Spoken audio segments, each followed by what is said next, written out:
या देवी सर्वभूतेषु शक्तिरूपेण संस्थिता नमस्तस्यै नमस्तस्यै नमस्तस्यै नमो नमः। प्रिय मित्रों, नवरात्र में नवदुर्गा पूजन तो हम सभी करते हैं, लेकिन इसका एक वैज्ञानिक पहलू भी है जो मैं आज आपके सामने प्रस्तुत कर रहा हूं। शक्ति स्वरूपा त्रिगुणात्मक स्वरूप धारिणी मां ऐश्वर्य व पराक्रम की अधीश्वरी है। स्वनाम ऐश्वर्य का और ती नाम पराक्रम का है, अर्थात ऐश्वर्य व पराक्रमदायिनी भगवती अर्थात शक्ति की पूजा इन नवरात्रों में की जाती है। इसी शक्ति को शास्त्रों में प्रकृति व माया रूपों से भी पुकारा गया है। प्र का अर्थ है प्रकृष्ट यानी कि उत्कृष्ट सत्वगुण। कृति का अर्थ है सृष्टि, अर्थात जो सृष्टि रचने में प्रकृष्ट हो उसे प्रकृति कहते हैं।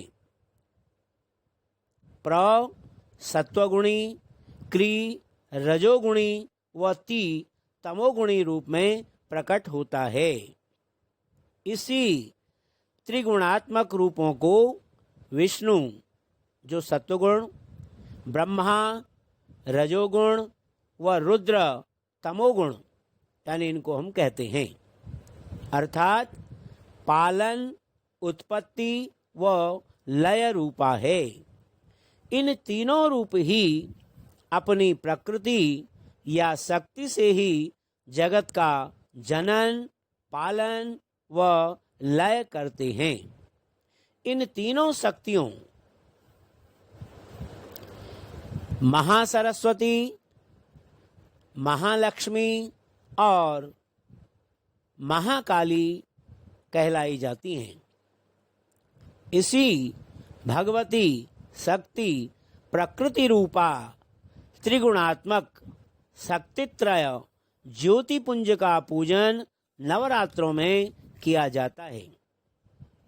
कुल परंपरा के अनुसार नवरात्र पूजन के 4 महत्वपूर्ण अंग हैं। पहला है अभ्यंग स्नान, दूसरा है ज्वार बोना, तीसरा है घट स्थापन और चौथा है प्रतिमा पूजन। तो अभ्यंग स्नान क्या है? यानी कि अभ्यंग स्नान अर्थात तिल के तेल से शरीर पर मालिश करना। ऋतु परिवर्तन के कारण शरीर शीत ऋतु की ओर से ग्रीष्म की ओर अग्रसर हो रहा है या ग्रीष्म से शीत ऋतु की ओर जा रहा है। अतः शरीर में इस ऋतु परिवर्तन से वात, पित्त व कफ आदि विकार बिगड़कर ज्वर व व्याधि का रूप ले लेते हैं। अतः प्रथम दिन से ही तिल के तेल से यदि शरीर पर मालिश की जाएगी तो बहुत से रोगों को यह तेल शांत करेगा, जैसे बुढ़ापा, थकावट व वायु को शांत करने वाला तथा प्रसन्नता, पुष्टता, आयु व निद्रादायक, त्वचा को सुंदर व दृढ़ता देने वाला यह तेल होता है। तैलाभ्यंग तथा मिश्री, काली मिर्च तथा नीम के कोमल पत्तों को खाने का भी विधान कहा गया है और इसी क्रम को हम अभ्यंग स्नान कहते हैं।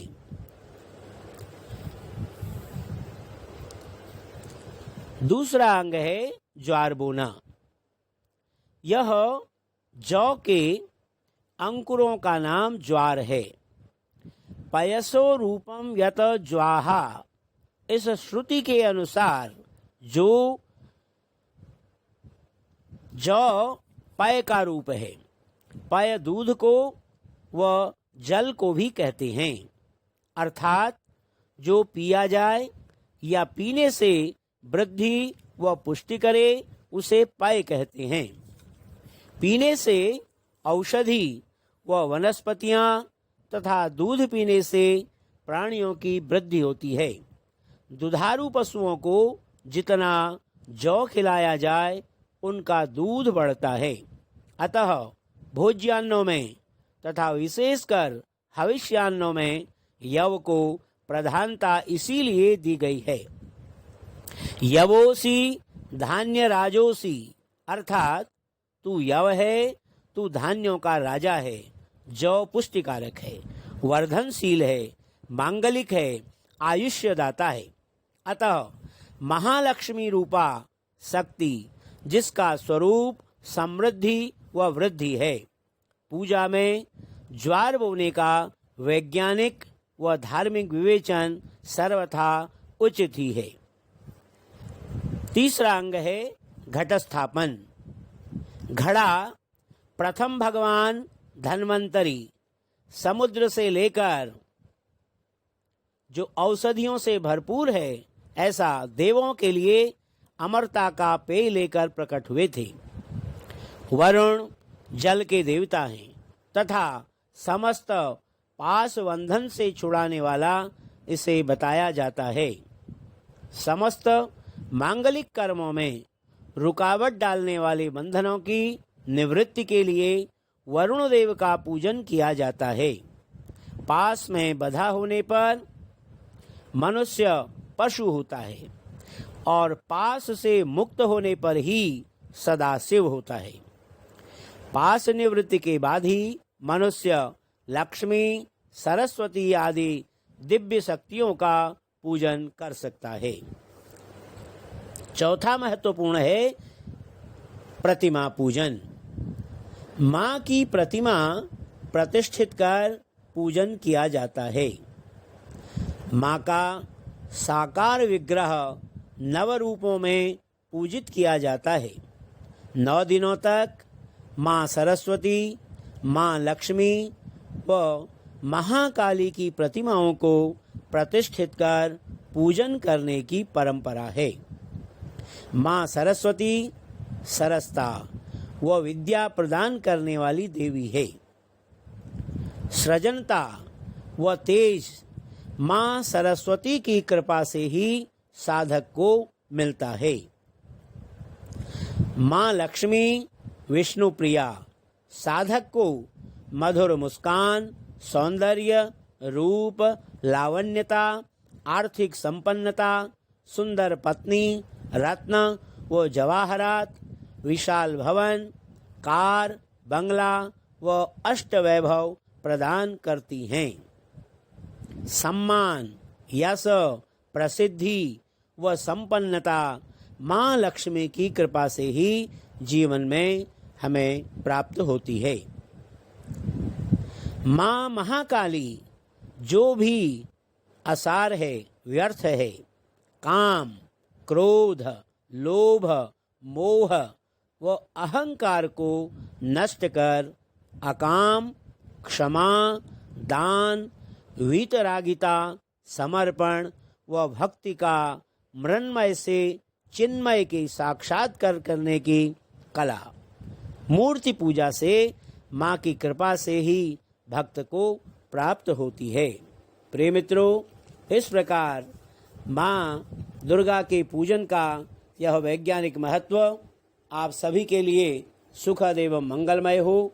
इस वैज्ञानिक महत्व को समझते हुए हमें प्रतिदिन माँ भगवती की आराधना, पूजन, अर्चना करना चाहिए, जिससे कि हमारा जीवन सुखद और मंगलमय बन सके।